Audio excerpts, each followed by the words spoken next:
And the next question is from Alice Huffman. Thank you, Mr. and Madam Co-Chair, and to the distinguished panel from Florida. I've been enlightened today. I have a question that I'm a little bit confused on, and maybe you can clarify it. There are some of us here who might truly believe that the Democrats were not at fault for what happened in Florida. And as a member of the DNC Rules Committee and a Democrat, might be inclined to say that there should have been no penalty. And what I'm confused about is if that were to happen, why would that be disunity rather than unity in Florida?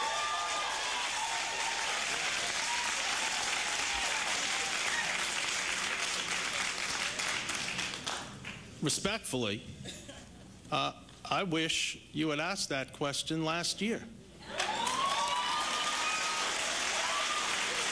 This committee, if I understand the situation correctly, I vehemently disagreed with what this committee did last year. I, along with my colleagues, Democratic colleagues in the House, met with Chairman Dean on several occasions. No one has been more vocal than my colleague, Ms. Brown, who supports Mrs. Clinton. We as a group went and said, no, don't do this to Florida.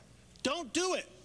But you all unanimously, I believe except for Mr. Katz, voted to penalize Florida not at 50%, but at 100%.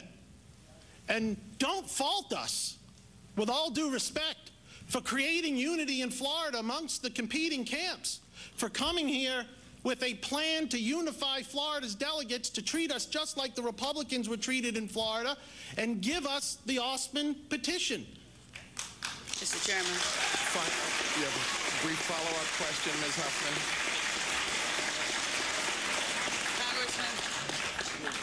Congressman, you're very eloquent, and I was hoping that you would truly answer my question, because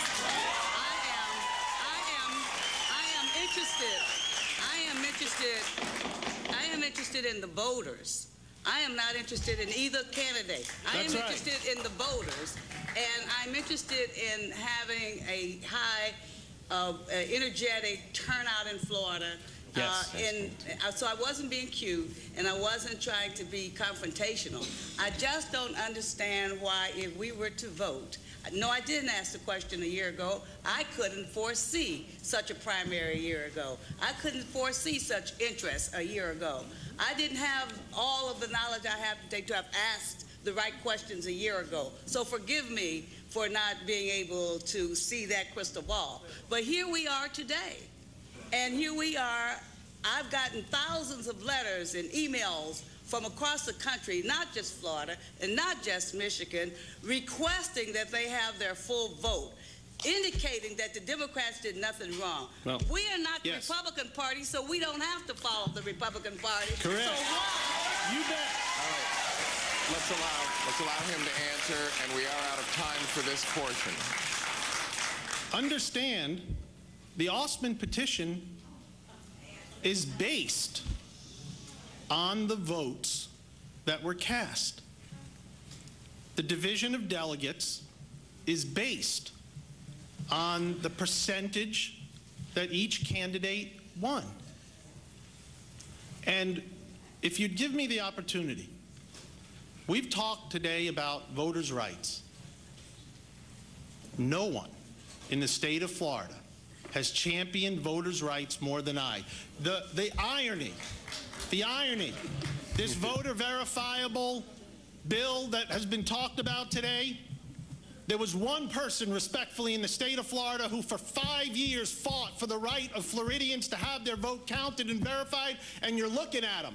And when I lost, when I got beat by that same Republican legislature and that Governor Jeb Bush in Florida, I took my case to court.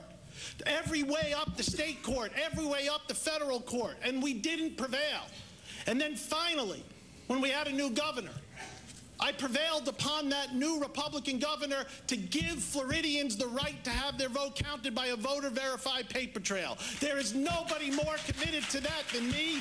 That, respectfully, may be one of the reasons why Senator Obama chose me to be here today. Because we believe very deeply in this process, and we want Floridians to have their voices heard. That's why we want the Osmond petition, and we want to move forward in a unified way.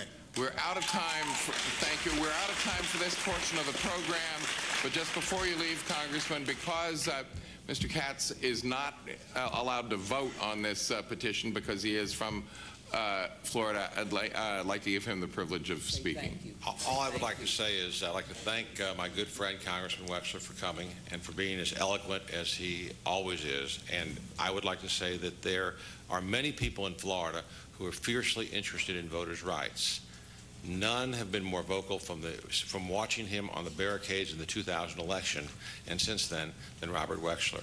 He is someone that passionately believes in what he's saying, and I think that I believe what he has brought us here today, if we choose to accept it, is an answer on how is Florida going to be unified for November. Now, we can keep fighting about the argument. Thanks, Alan. We're going to save that for argument later on. Okay, thank you very much, Congressman Wexler, and you have our appreciation.